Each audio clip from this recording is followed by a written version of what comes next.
After all the gloom and doom of session one, let me just say thanks for coming back and thanks for still being in the trucking industry. Because we go from here and we address a lot of these issues to take away those threats, to undermine, at least limit it. I opened up by showing the cataclysmic effect of the weaponry of 75 years ago and how it changed the world. Well, one of the key things there is, in terms of this weaponry, is the detonator. Because like any explosive, the explosion itself is not going to occur unless there's a detonator present. In that search for and research for the detonator was one of the key elements of the development of nuclear weapons. Well, in this case, we're going to talk about what are the potential detonators that can set off events that lead to a nuclear verdict. As you heard people say, you can have a perfect setup. In today's world, the sad reality is there can still be litigation against you and there can still be a nuclear verdict. But what you want to do is reduce the odds, limit your exposure, and more importantly, limit the potential that there is a detonator there, or at least recognize it so that you can deal with it and be proactive. Well, let's start off by the research that ATA did. They can tell you the type of case by itself that may give you the lead, may let you take action to protect yourself as being a case that has, because of the virtue of the who's involved, the type of injuries, the type of accident, what is a potential detonator for a nuclear verdict. We start off with Rebecca Brewster with the ATA study from that perspective. Biggest takeaway in terms of shifting the verdict size was when there are children involved in a crash. And you see here on this slide, when there are children involved in the crash, again, whether the motor carrier was at fault or negligent or not, the average verdict was $42 million. $42 million. No children involved, $2.3 million. A significant difference. Again, you can't avoid or determine whether there are children involved in the crash, but knowing what the risks are for a potential nuclear verdict if there are children involved should better inform your decision-making process about mediation and settling. Okay, that's one factor, the involvement of a child in the case in terms of a potentially higher verdict. One of the other things is the nature of the injuries involved. And for that, we turn to Larry Harlow, Associate Vice President of Claims of Century Insurance, to give us perspective from the claims point of view. So I think that it certainly has raised the value of your settlements as it relates to a back injury or a neck injury, especially because one of the things in the ATA study was that spinal injuries, and I'm not just talking about the paralysis, the overall value of a spinal injury and certainly of a TBI has increased dramatically. And the scary part about it is that it's not always that paralysis case that causes the concern as the case develops. It's that case where all of a sudden you find out that the person has had 2 fusion surgeries and maybe has a recommendation for a third that it comes out of the blue and that you maybe didn't recognize early on. That has the potential to catch you off guard if you're not prepared for it. As Larry referenced, the ATA study found that there is a significant increase in verdicts in which there's a claim of a spinal injury involved in the case. Significantly, verdicts were substantially increased where there was a claim of a TBI, traumatic brain injury. Now, just because these claims are made doesn't mean that it's necessarily going to go that way. And we look at defending against those claims. For example, in spinal claim injuries, I get a forensic radiologist. Look at the radiology reports, particularly the MRIs, not too long after the accident, to see if there's increased luminescence. Does it show evidence, radiological, objective evidence of trauma? Or is it degenerative disease that has been long existent that the plaintiffs are now trying to use as proof from this accident? Similarly, in the TBI, traumatic brain injury claims, these are ones in which we need to look at the objective and subjective evidence. The objective evidence immediately post-accident, be it an MRI or a CT scan, to show any type of findings with regard to the brain. And the subject of complaints, what did they complain of at the emergency room? And are they claiming that the concussion conditions are increasing over time, which is contrary to the way they should be? I had a case like this a year ago, a week and a half trial. We were able to successfully defend against that claim of a closed head injury and did it based upon these same type of issues and same type of proof that we presented here. Well, and while you may have one or the other of these issues, actually recognized and had findings where they saw there's a combination of these within the same case and the impact that that has on the verdicts in those particular circumstances. These slides touch on individual factors, but you could start to line them up, and the report does that as well, where you can say, it was a crash where the truck rolled, there were children involved, someone sustained a traumatic brain injury. You're likely going to experience one of these nuclear verdicts. To recap, we've got indicators of a potential nuclear verdict if the case involves a child, if the injuries or claims involved a spinal injury, TBI, or a combination of those injuries. But then another factor, as Rebecca explains, is the type of accident itself. This slide focuses on the type of crash, and again, just a data point to inform your decision-making process as you're evaluating settlement versus taking it to court, where if a crash involves the truck spinning or rolling, the average verdict size, 14.6, almost $14.7 million. At the low end or the lower end there are crashes that involved a side swipe or where there was an improper turn or a U-turn, or a lane change. And so again, just having this data metric to evaluate, do that risk assessment is critical. Well, those are some of the factors that are indicative of the types of injuries or natures of accidents that can be the fusion point for a nuclear verdict. But as I go around the country, I see that there is another important factor that is crucial in deciding the possibility or the potential for whether there'll be a nuclear verdict in a particular case. Well, like in real estate, location, location, location. There you go.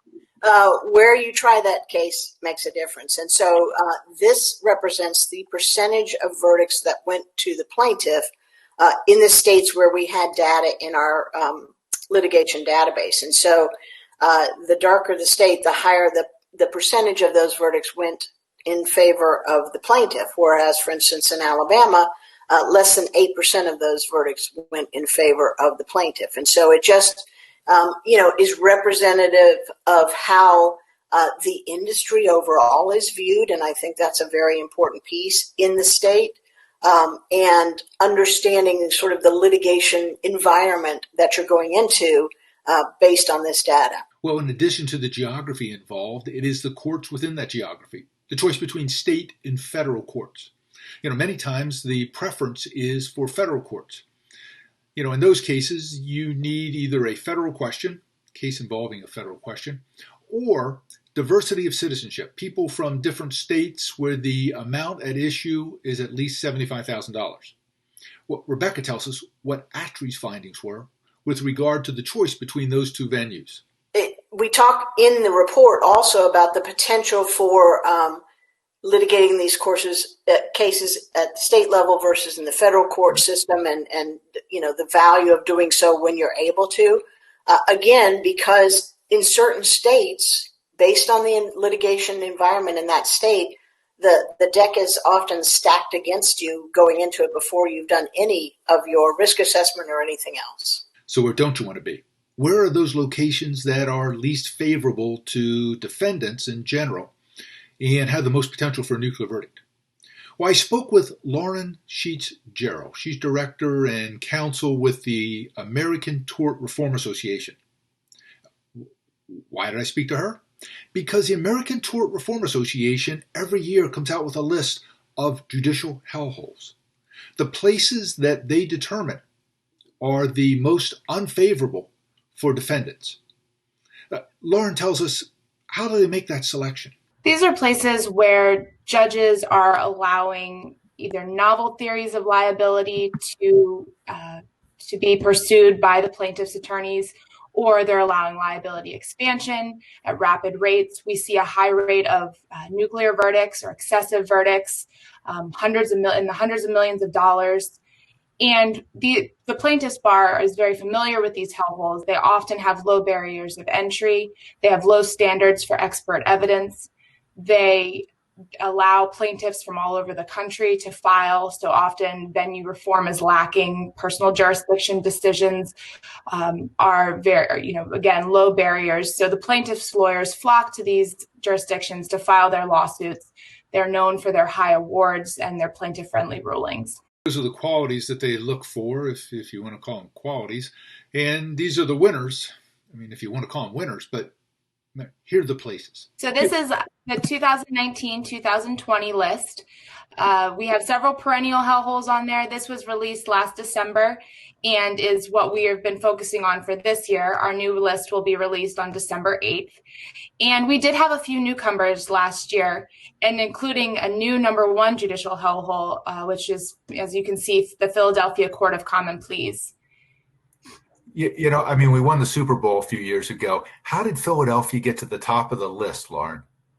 Well, I think that the case that really pushed it over the edge was the $8 billion Risperdal verdict last year. Yes, it was later, lowered dramatically, but that $8 billion verdict really, it encapsulated all that is going wrong in Philadelphia. They are also the very low barriers of entry. I think most of their cases in the Court of Common Pleas, specifically around their pharmaceutical litigation, 80% of those are out-of-state plaintiffs. So plaintiffs' lawyers are flocking to Philadelphia to file these cases. They know that there's the possibility of very high verdicts and plaintiff-friendly rulings throughout litigation. And what we're seeing is the plaintiffs' attorneys know that just the sheer volume of cases is what matters, because the more cases that they file and more that are included in these class actions, the more pressure there is on defendants to settle these cases, which is all they're really looking for. We're seeing a high numbers, we're seeing a high dollar spend in trial lawyer advertising in Philadelphia and in other judicial hellholes, just with plaintiffs' attorneys trying to drum up the business and find more class members to increase that pressure to settle. I think in California, they are allowing novel theories of liability to be pursued and to advance every week. But unfortunately, what we're seeing is things that happen in California first, they sort of use that as its testing ground, and then they're quick to spread to the rest of the country. So we really look at California as a litmus test to know what's going to be coming down the pipe in the future as far as liability expanding legislation and judicial decisions. New York City, you mentioned your interest in nuclear verdicts. We're really seeing an increase in nuclear verdicts in both New York City and in Georgia. New York City is more of a recent thing that's going to be highlighted in this year's report. Georgia, the nuclear verdicts were a real reason that it appeared on this list for the first time in the state's history while we've been releasing these hellholes for over 20 years. And again, in Georgia, we're seeing a high level of nuclear verdicts, specifically targeting the trucking industry. I think last year they had the highest verdict ever in the history of the state in a county down there. So it's something we're keeping a very close eye on and tracking through this report. But it seems to be a centerpiece of Georgia's civil justice abuse right now, as well as Louisiana. You now have that RICO case going down. There was that big scam that was covered last year. We had followed that closely through hellholes. Again, that was a centerpiece of Louisiana's hellholes section last year. So we're certainly keeping an eye on that, and we're glad to see that these companies are fighting back against the abuse and hopefully taking a stand. Well, for those of you who are defending cases around the country like I am, that comes as no surprise. Bill Kanaski, the behavioral psychologist, tells us what he sees as being the impact of ending up in one of these jurisdictions. But in those types of venues, there's not a lot that can be done, because not only are the jurors oftentimes very your judge, your judge is going to rule against you on every motion, and now you have 2/3 of the pie against you. Bad situation to be in, and those are the types of cases that you want to try to resolve as early as possible and get out. Well, where your case is located, that can be a big factor in it. But as Larry Harlow, Associate Director of Claims for Century Insurance, tells us, there are beyond that other potential detonators with regard to the individual case and company that need to be addressed, need to be focused on early on. Well, certainly the venue is one where the location of the accident has always been a factor in how you evaluate your exposure. But as we've seen recently, that's not always the only indicator. Certainly, if the motor carrier has issues as it relates to their safety culture, issues as it relates to drug or alcohol or cell phone usage, things of that nature, children involved, those are all things that potentially lead to a large verdict or a larger settlement. And early recognition of those factors is vitally important. All those are elements that can detonate a nuclear verdict.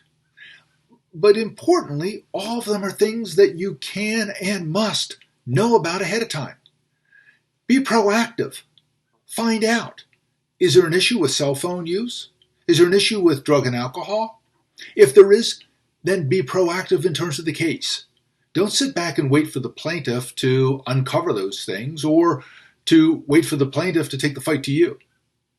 Well, in today's world and over the last number of years, there's another factor that has driven nuclear verdicts.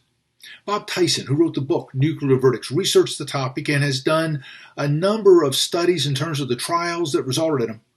Gives us his insight as to what that factor is that is driving these verdicts. There is one main driver, and everyone kind of needs to understand this, that nuclear verdicts in the last 10 to 15 years almost never happen unless a jury is angry. That's a big, big change. The way it used to be, and I've been doing this 30 years now, and so in the 90s and stuff, we're always worried about the witness impression that the plaintiff was going to make. Because we always want to know, it was like kind of a question from the adjuster or the client, the trucking company. What kind of witness does the plaintiff make? That was the focus, right? And like it is. And that's why I videotape them all. Here it is. You tell me. Yeah. Yeah. Yes, which is a great way to do it. Yeah. And so that was the focus. Sympathy will still get you paid, right? Someone gets wheeled into a courthouse. They're going to get paid, and often they should. And so sympathy still works, but that's not the driver of nuclear verdicts. In the last 10 to 15 years, the focus has been on getting the jury angry. So anger is the number one driver, the number one factor of any runaway jury verdict. Anger. The driving force, the nuclear detonator, that is the common denominator throughout a number of these nuclear verdicts. Rachel York Coangelo looks at her research and tells us what she found in terms of that jury level of anger in today's 2020 environment. There are a lot of detonators, and it depends on the particular case, but one of those is this concept of juror vulnerability, volatility, and greater polarization among juries. So now during the pandemic, a lot of political strife, social unrest, jurors in general have a lot of anxiety, a lot of fear about the future. And that results in this feeling of vulnerability, uncertainty, which equates then to an angry juror. So fear quickly turns to anger in the context of litigation and results in this lashing out or this punitive sentiment that I mentioned earlier. And how does the jury express that anger? In the verdicts that they give. Well, again, Rachel tells us what those have resulted in terms of jury verdicts born of anger. The examples that I've put up here are not specific to the trucking industry. The $2.055 billion verdict that was handed down against Monsanto, now owned by Bayer. We all read about that. The examples on the right were from traditionally what we would consider a pretty conservative venues in Iowa, and we saw pretty large verdicts in those cases.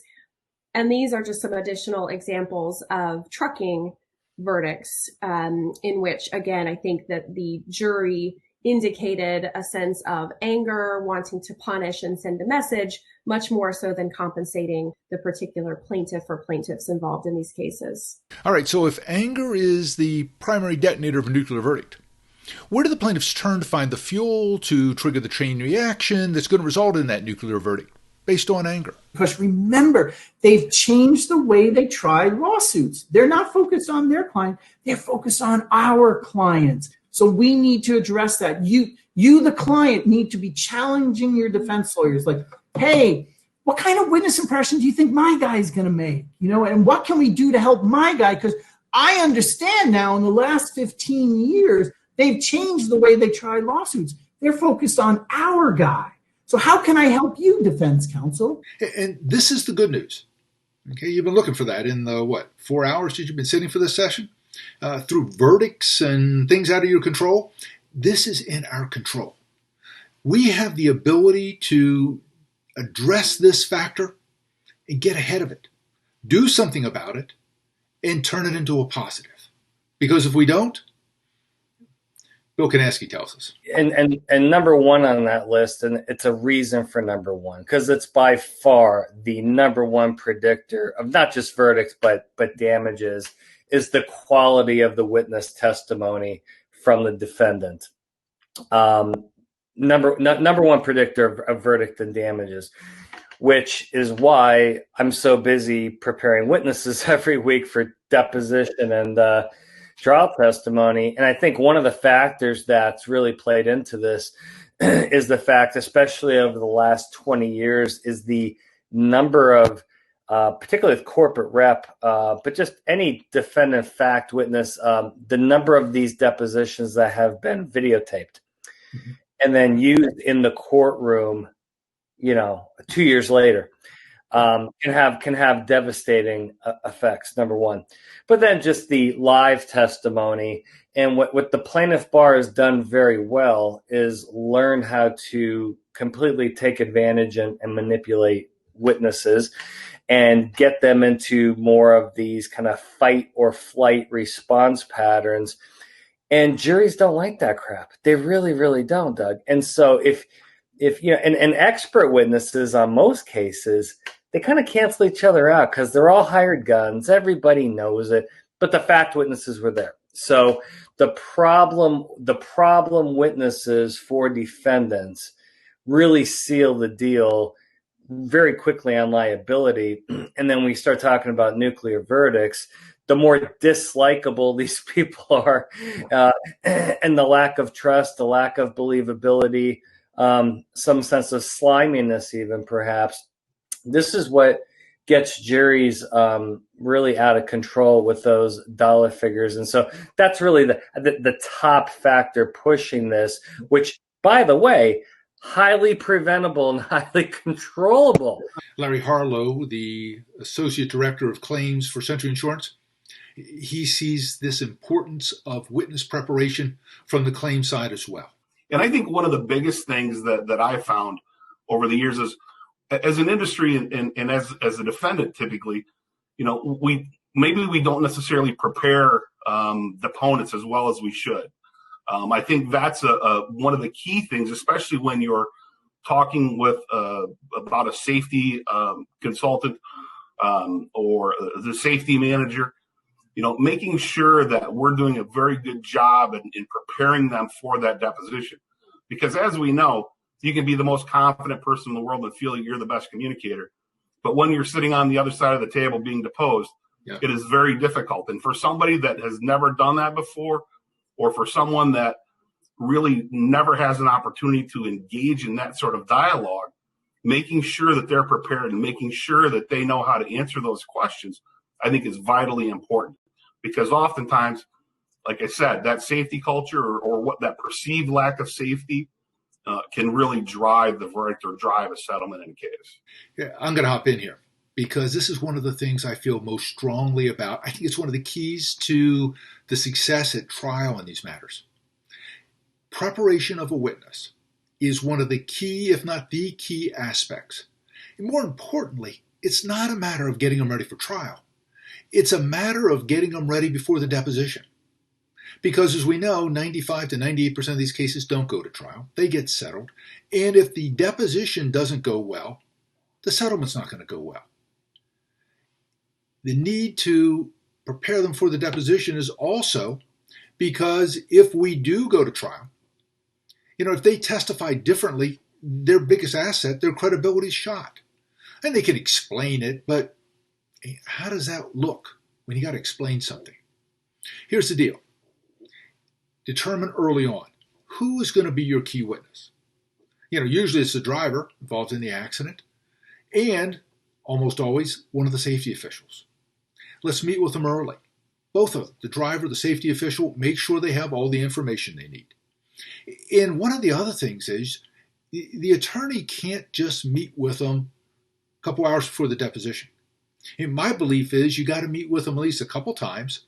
The first time has to be at least several weeks before the deposition to go over with them what the material is. I start off by asking them what questions you have for me, because my theory is I can't fill a full glass. And I have over the years, I've done this for that many years.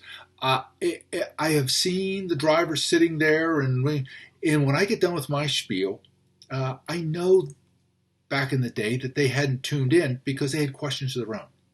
I asked them their questions first. What questions do you have for me? Get them all answered? Great. Now you can focus on what I have to tell you. Well, first off, I go over what's going to be involved in it because it is a foreign environment. What we want to do is to take out any of the surprise, any of the things that they don't anticipate, so that they can focus on listen to the question, answer the question, go through that. And I go through what they should do, how they should do it, what the procedure is going to be. I then go through and try to make sure that I ask them 110% of the questions the plaintiff attorney is going to ask them. If the plaintiff attorney asks them a question, let alone a key question, and I haven't asked them, I haven't done my job. Now, by doing this a couple weeks ahead of time, I've given them the opportunity to think about those questions so that the best deposition that they give will not be on the way home after they've testified under oath. But it will be with the opportunity to have absorbed my questions, thought about it, given some thought to what the answers are, and then meet with them a second time. Any questions that they thought of in the intervening time, and to go back over what those questions are so that we can address anything or any issues that they have. The key thing is I tell the witnesses, look, the first rule is tell the truth. I can always address a bad truth. I can't address a good lie. We tell the truth, we go with the facts, but we make sure that they're prepared to communicate those facts and to do that deposition to the best of their personal ability. How to sit, how to act, their demeanor. That this isn't many times what you see on TV. This is to have a conversation, listen to the question, think of the short answer in your mind, give that answer, stop, next question. But it takes preparation. It is not a natural ability of anybody. And that's why you have to put the time in. And put the time in before the deposition. It is make or break. Waiting for trial to prepare them is way too late. Well, as you can see, Bob seconds that emotion. And Larry Harlow, from the claims perspective, sees what can happen if you don't prepare that witness prior to the deposition, what the outcome is. It's vitally important because, that gives the plaintiff the drive potentially to pursue that case even further, or take that case to trial because they now feel like they have a better opportunity to achieve one of these larger verdicts.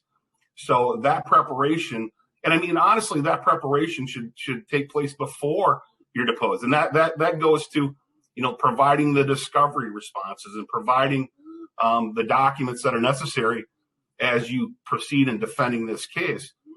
Lay that groundwork, and even us as insurance professionals, laying that groundwork with that safety individual or that company representative to let them know what's happening or potentially what's going to happen with this case as it progresses through the litigation process. Witness preparation, vital, and vital to do before the deposition. Look, I know it's a hassle to take them offline and to interfere with their schedule, but we got to do it. Got to do it. Think about how much you're going to make off that load compared to how much you're going to lose if they don't testify to the best of their ability at that deposition. And it's even more important today in this era of the reptile theory, because as Rachel tells us, there is a line of questionings that we know is coming, and we got to get ready for it. Absolutely. There are some buzzwords that plaintiff counsel use that are always red flags for that reptile strategy. When you hear safety, training, community, accountability, those types of words, indicate that the plaintiff is going to go down that reptile road. And in trucking cases, the reptile strategy is almost a given. You kind of know to expect it, and it's been very effective with jurors.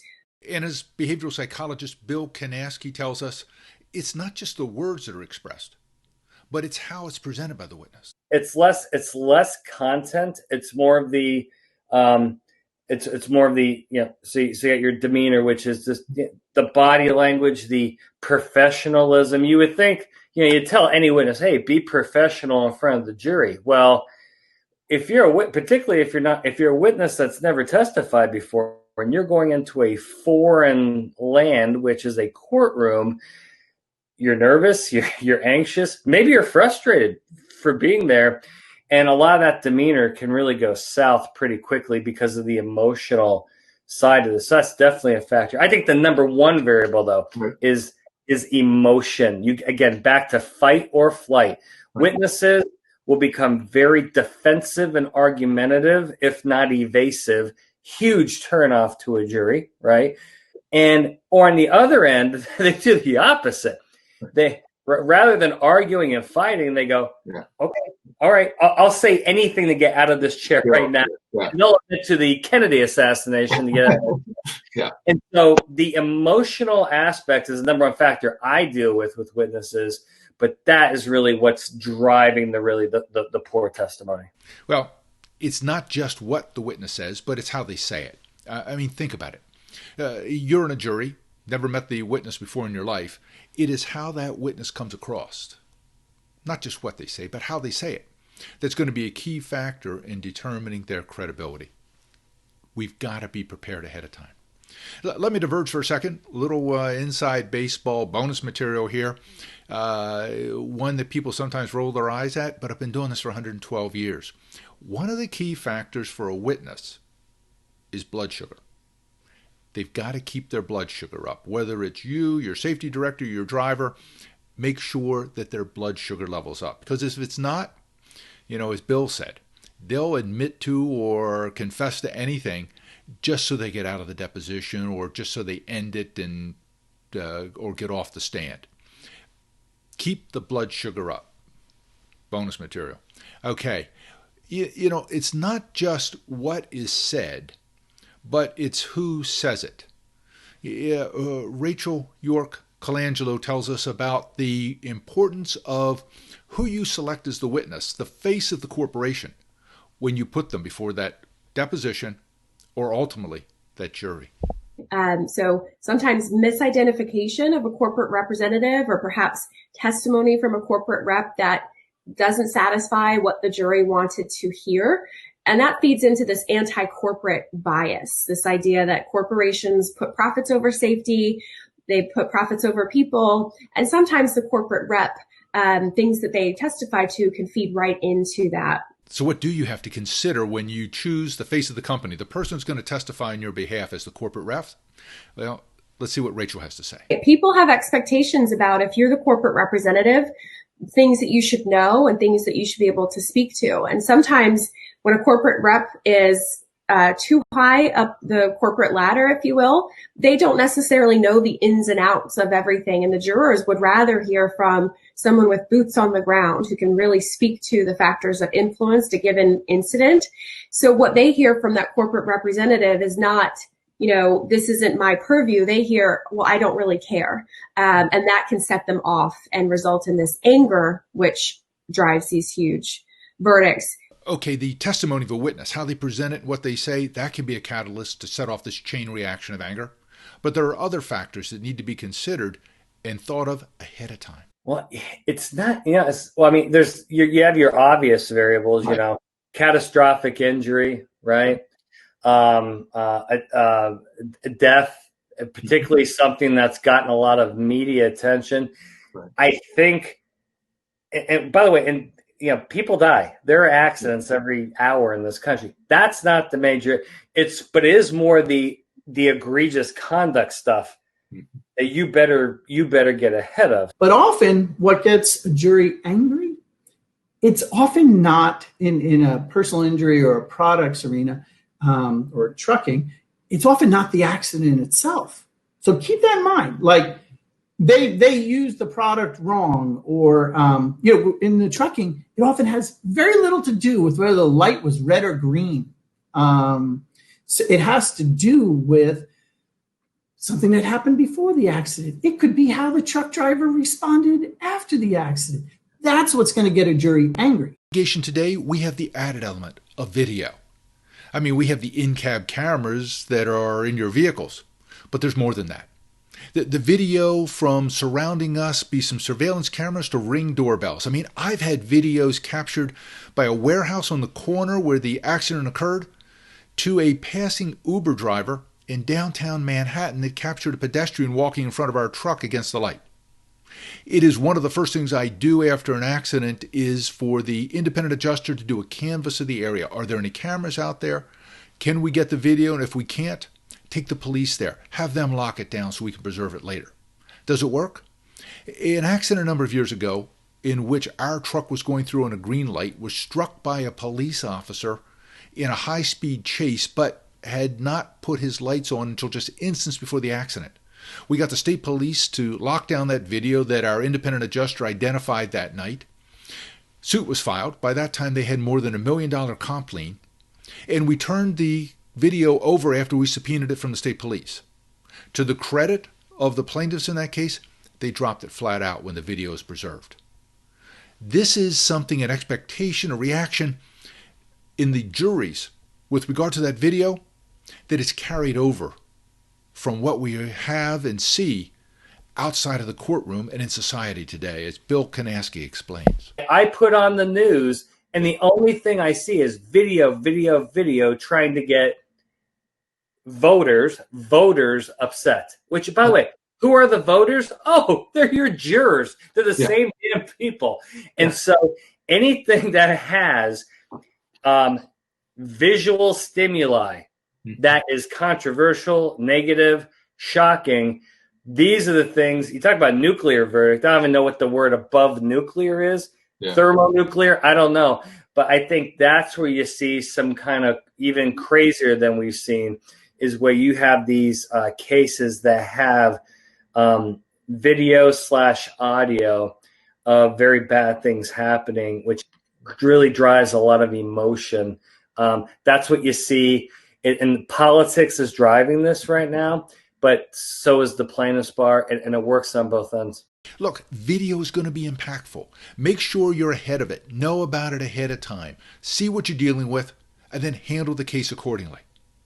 Another area in which the plaintiff's attorneys seek to drive these nuclear verdicts is by painting the defendants of not having taken responsibility. It is part of the reptile theory. It's right out of the book. No, literally. It is right out of the book.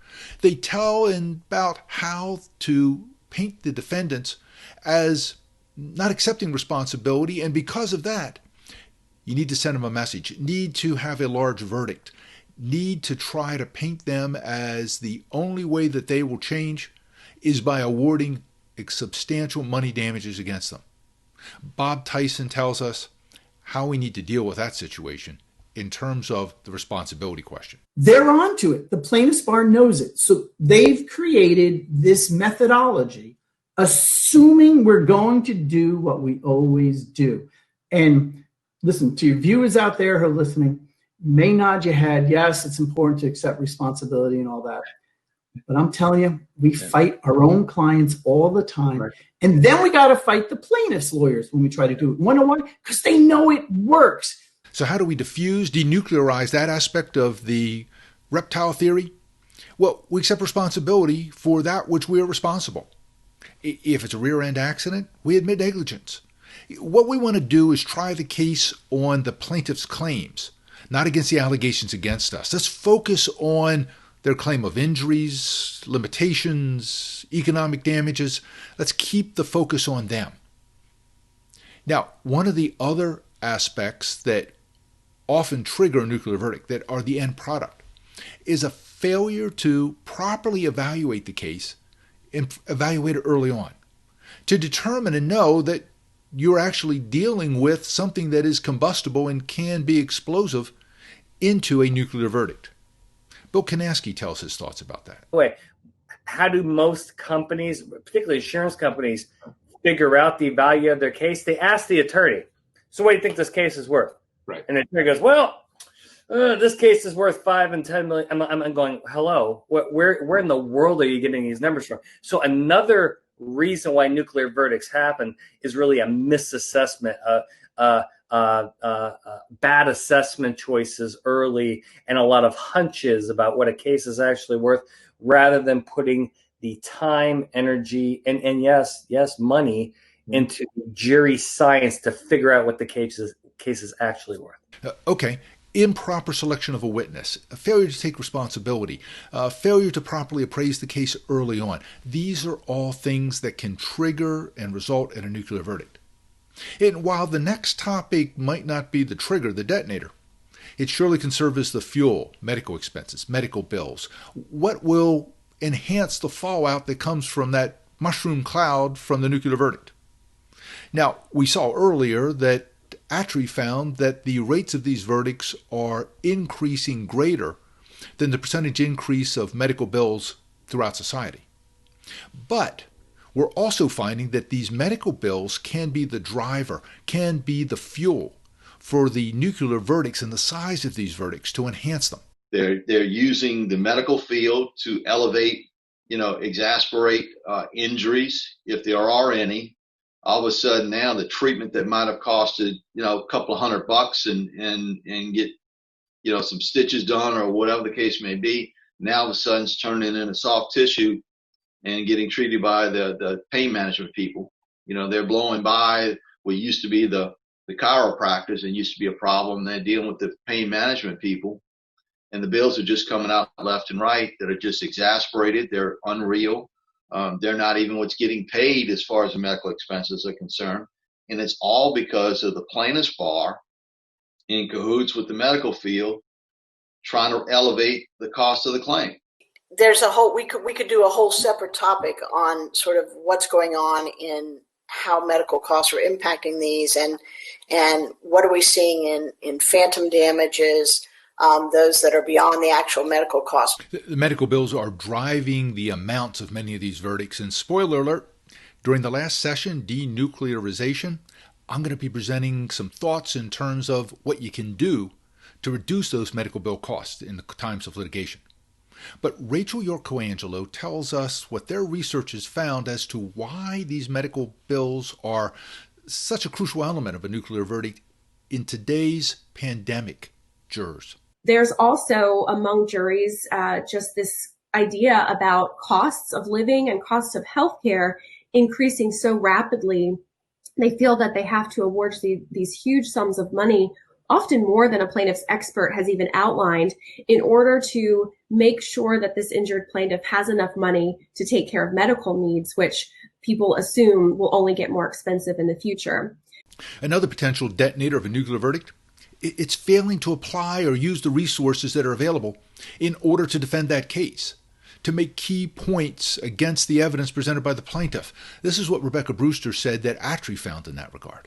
Doug, another big issue we found is just the difference in how defense attorneys and plaintiff attorneys operate, what their business model is. And those differences are fairly significant and can impact outcome.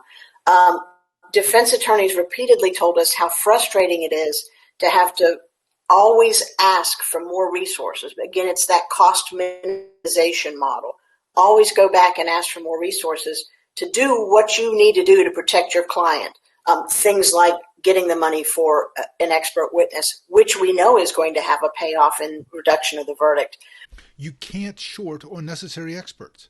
Larry Harlow, Associate Director of Claims for Century Insurance, talks about this from his perspective. In those cases, you have to retain an expert because you have to be able to argue or have to be able to show that this minor impact, or what we perceive to be a minor impact, couldn't have caused the injuries that are being claimed. Avoiding this cost minimalization, that's just one factor on the plaintiff side that is spurring on the development of the nuclear verdicts. Whereas on the plaintiff side, not only do they not operate under that cost minimization business model, they're much more open to sharing information, to helping each other out, pro bono help for another plaintiff's firm, because they realize when one gets a win, they all start to get those wins. It's that rising tide, if you will. On the defense side, much more competitive, much more secretive in keeping all their information and their tactics close to the vest. Again, it's that sharing information that the plaintiff side seems to do so much better.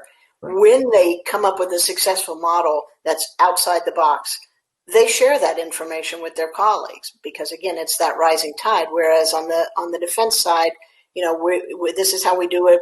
We're not going to tell anybody else this is what we do. We're going to go in and we're going to do it and hope for the best. In response to that last point, you can email me if you have any questions. You can find the information that I've developed in the videos, the podcast, or on the webpage. Well, thank you for joining us for the session 2, the detonators. Things coming up. We're going to have 2 sessions that focus on what we found from the mock jury that was done by Magna Legal Services. And be sure to join us for the end. Because you've heard a lot of gloom and doom up to now.